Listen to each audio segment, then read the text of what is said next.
Hey everybody, my name is Brian. Welcome to The Dose. Let's talk a little bit about the secrets of the very best in the world at all kinds of stuff, right? The very best in the world at sports. We're talking professional football, basketball, baseball, soccer players, right? The best in the world, in the military. We're talking about the Navy SEALs and fighter pilots and the Green Berets and Special Forces and these guys, the Airborne, the Army Airborne, and those folks. What about the best in the world at chess? Or the best in the world at yo-yos or tops or ping pong or, pick whatever you want. There's something that's universally true about the best in the world. I'm talking the top 3% in sports, in finance, in business, in leisure, in, whatever, athletics, gymnastics, you name it. And one of the greatest secrets and one of the most common traits throughout this collective group of exceptional top achievers is that they take the time and they go through the tedious practice of doing the things that they need to do to become better again and again and again and again and again and again. They practice, drill, rehearse, practice, drill, rehearse, practice, drill, rehearse, over and over and over and over and over.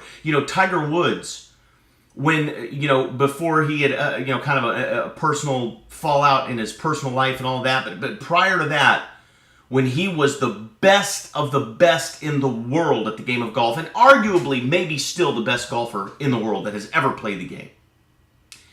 He hit 1,000 golf balls a day. When you combine range balls, chipping and putting, right, short game, all that stuff combined, 1,000 golf balls a day. Rain or shine, sleet or snow, birthday or Christmas, 1,000 golf balls a day. Now here's the funny part. Did he hit 1,000 golf balls a day because he was the best in the world? Or did he become the best in the world because he was committed to hitting 1,000 golf balls a day? Think about it.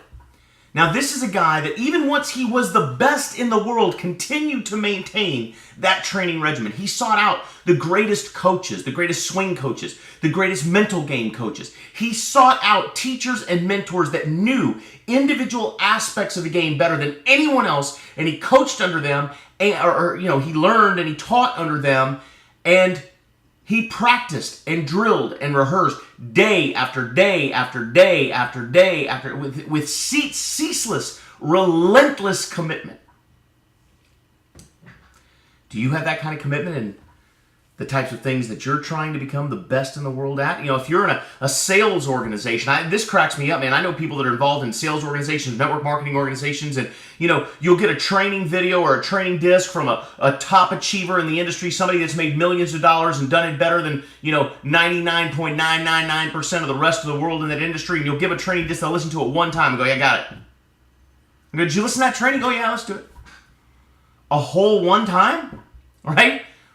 Practice, drill, rehearse, play and rewind, play and rewind. See, it has to become automatic. If you look at the special forces or jet fighter pilots, fighter pilots, for example, know emergency procedures in their aircraft. It rolls off the tongue, instantaneous. No question. When the stuff is hitting the fan and the world is collapsing around you and your brain is completely full and you can't even focus because of the emergency or the how quickly things are happening or deteriorating in the cockpit, a fighter pilot can spit out an emergency procedure like that because they practice, drill, rehearse, practice, drill, rehearse, and when the pressure is on, you will fall back on your training. When your conscious thought leaves you, you will fall back on what has subconsciously been ingrained and deeply rooted within you. And how you deeply root and ingrain a response to a situation or a procedure or a set of words or a script or anything is through practice, drill, and rehearse. And it's tedious, and it's boring, and it's not fun, and it's not glamorous, and it's not sexy, but I'll tell you something, it creates the best in the world. So if you're, for example, in our industry, my industry, direct sales, network marketing, and you've got a script or you've got a procedure that you can follow to better recruit or to better acquire customers for your product or your service or whatever it is you're offering, right? Wouldn't it make sense to practice, drill, rehearse, until it's so automatic that you could be juggling on a unicycle while singing the national anthem in your head and still recite the words from your mouth? Wouldn't it make sense to get yourself to that point? Wouldn't it make sense to study how to overcome objections until no matter what objection was thrown at you, you automatically had an instantaneous, thought not required response to that?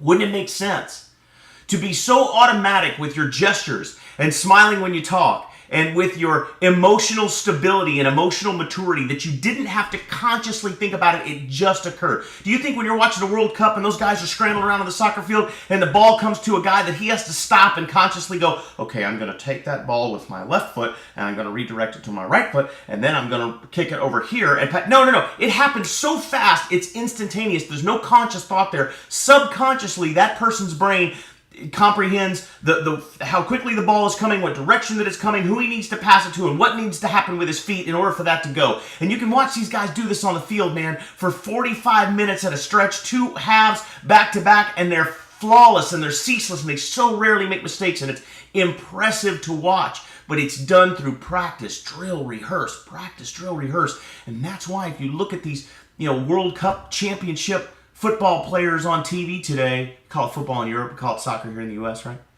If you look at these guys on television, you'll see they are the best of the best of the best in the world.